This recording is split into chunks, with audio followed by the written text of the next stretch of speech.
Hi all welcome to my home my life. My home my ലൈഫിലേക്ക് സ്വാഗതം. അപ്പോൾ ഇന്നത്തെ വീഡിയോയിൽ ഞാൻ നിങ്ങളുമായിട്ട് ഷെയർ ചെയ്യുന്നത് ഈ ബേർണർ മര്യാദയ്ക്ക് കത്താണ്ടാവുമ്പോൾ നമുക്ക് എന്ത് ട്രിക്ക് ചെയ്യാവുന്നതാണ്. അപ്പോൾ എൻ്റെ ഫ്ലെയിം കാണാം, ഇടയ്ക്ക് കുറച്ച് യെല്ലോ കാണുന്നുണ്ട്. അതിനേക്കാൾ കൂടുതൽ ചില സ്ഥലത്ത് ഫ്ലെയിമുമില്ല. പിന്നെ ഫ്ലെയിം വരുന്നത് ഈ ബേർണറിൻ്റെ അടിയിൽ നിന്നാണ് ഫ്ലെയിം വരുന്നത്. അപ്പോൾ ഞാൻ എന്ത് ചെയ്തു എന്നാണ് കാണിക്കുന്നത് ഇത് ശരിയാവാൻ വേണ്ടിയിട്ട്. അപ്പോൾ ഈ വീഡിയോ നിങ്ങൾക്ക് ഹെൽപ്ഫുൾ ആവുമെന്ന് കരുതുന്നു. ഹെൽപ്ഫുൾ ആയെങ്കിൽ please like, share and subscribe.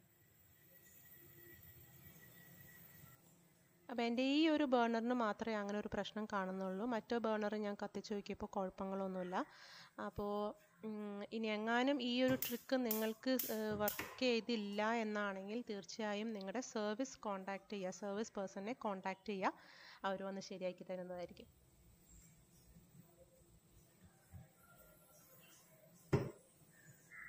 അപ്പോൾ കുറച്ച് നേരം ഞാൻ ഈ ബേർണർ ഒന്ന് കത്തിച്ച് വെച്ചു, ഒന്ന് ചൂടാവാൻ വേണ്ടിയിട്ട്. അപ്പോൾ എന്താ പറയുക, ഒന്ന് കറക്റ്റായിട്ട് ഇരിക്കാൻ വേണ്ടിയിട്ടാണ് ഞാൻ ഇത്തിരി ഒന്ന് ചൂടാക്കിയത്. ഒരു കട്ടിയുള്ള തുണിയും കൊണ്ട് ഞാൻ ഇതിൻ്റെ സ്റ്റാൻഡും പിന്നെ ആ ബേർണർ എടുത്ത് മാറ്റാണ്. ബേർണർ നോക്കുമ്പോൾ ഈ ബേർണറിൽ വേറെ കുഴപ്പങ്ങളൊന്നുമില്ല. ഞാൻ തലേ ദിവസം ഈ ബേർണറെല്ലാം നന്നായി കഴുകി വൃത്തിയാക്കിയതാണ്. അതുപോലെ തന്നെ ആ ബേർണറിൻ്റെ അടിയിലിരിക്കുന്ന ആ ഒരു സാധനം, അതിൻ്റെ പേര് എനിക്ക് അറിയത്തില്ല എന്താ പറയാന്നുള്ളത്. പക്ഷെ അതും നല്ല പെർഫെക്റ്റ് ക്ലീനാണ്, അതിന് വലിയ പ്രശ്നങ്ങളൊന്നുമില്ല. അപ്പോൾ പ്രശ്നം ചിലപ്പോൾ ഈ ഗ്യാസ് വരുന്ന ചെറിയ ഒരു ഓട്ടയുണ്ട്, ഭയങ്കര ചെറിയൊരു ഓട്ടയുണ്ട്. നമുക്ക് കാണാൻ ഭയങ്കര ബുദ്ധിമുട്ടാണ്, എത്താനും ഭയങ്കര ബുദ്ധിമുട്ടാണ്. അപ്പോൾ അതിന് നമ്മൾ യൂസ് ചെയ്യണത് ഇലക്ട്രിക് വയറിൻ്റെ ഈ ഉള്ളിൽ കാണുന്ന ഈ ചെറിയ ചെറിയ വയറുണ്ടല്ലോ, അത് മാത്രമേ, അങ്ങനത്തെ മാത്രമേ നമുക്ക് യൂസ് ചെയ്യാൻ പറ്റുള്ളൂ. അത്രയും ചെറിയ ഓട്ടയാണ്.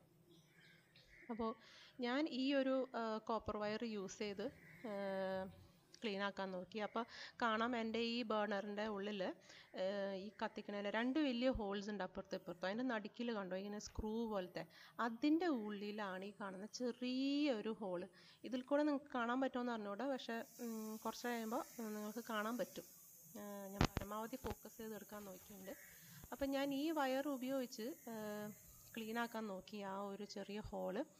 പക്ഷേ എന്ത് പറ്റിയെന്ന് വെച്ച് കഴിഞ്ഞാൽ ഈ വയറിന് അത്രയും കട്ടി എന്ന് പറഞ്ഞാൽ ഇങ്ങനെ നേരേക്ക് നിൽക്കില്ല, ഭയങ്കര ഫ്ലെക്സിബിളാണ്, ഇങ്ങനെ വളഞ്ഞു പോകും പെട്ടെന്ന്. അതിൻ്റെ ഉള്ളിലേക്ക് ഇങ്ങനെ കയറ്റി ഞാൻ ജസ്റ്റ് ഒന്ന് ട്വിസ്റ്റ് ചെയ്യാൻ നോക്കുമ്പോൾ അത് വളഞ്ഞു പോകണം. അപ്പോൾ അതുകൊണ്ട് ആ ഒരു വയർ എനിക്ക് പറ്റിയില്ല.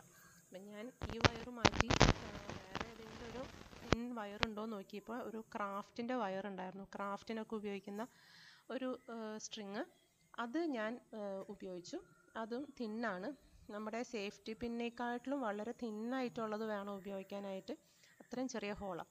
അപ്പോൾ ഇത് ഞാൻ നോക്കിയപ്പോൾ ഇച്ചിരി സ്റ്റേഡി ആയിട്ട് നിൽക്കുന്നുണ്ട്. അപ്പോൾ ഞാൻ അതിൽ അകത്ത് ഇട്ടിട്ട് പതുക്കേനെ ഒന്ന് ട്വിസ്റ്റ് ചെയ്യണുള്ളൂ. ഇത് കൂടുതൽ അകത്തേക്കൊന്നും പോകാൻ പറ്റില്ല എന്നാണ് എനിക്ക് തോന്നുന്നത്. എനിക്ക് കൃത്യമായിട്ട് അറിയില്ല, പക്ഷേ എനിക്ക് ചെയ്യാൻ പറ്റുന്ന അത്രയും വരെ ഞാനിത് ചെയ്ത് നോക്കി. അപ്പോൾ അതിൻ്റെ ഉള്ളിൽ വല്ല ഈ കരടോ അല്ലെങ്കിൽ എന്തെങ്കിലും അതിനകത്ത് കയറിയിട്ടുണ്ടെങ്കിൽ ചിലപ്പോൾ ഈ ഗ്യാസ് ഇങ്ങനെ വരാനായിട്ട് ചില ബുദ്ധിമുട്ട് കാണും. അപ്പോൾ ഇത് ഉപയോഗിച്ച് പതുക്കേനെ ഒന്ന് ആ ഒരു ചെറിയ ഹോളിൽ ഒന്ന് വെച്ചൊന്ന് പതുക്കേനെ ട്വിസ്റ്റ് ചെയ്യാം. അതുപോലെ തന്നെ ഞാൻ മറ്റൊരു ഹോളുണ്ട് അപ്പുറത്ത്, അതിനെയും ഞാൻ അങ്ങനെ ചെയ്യുന്നുണ്ട്.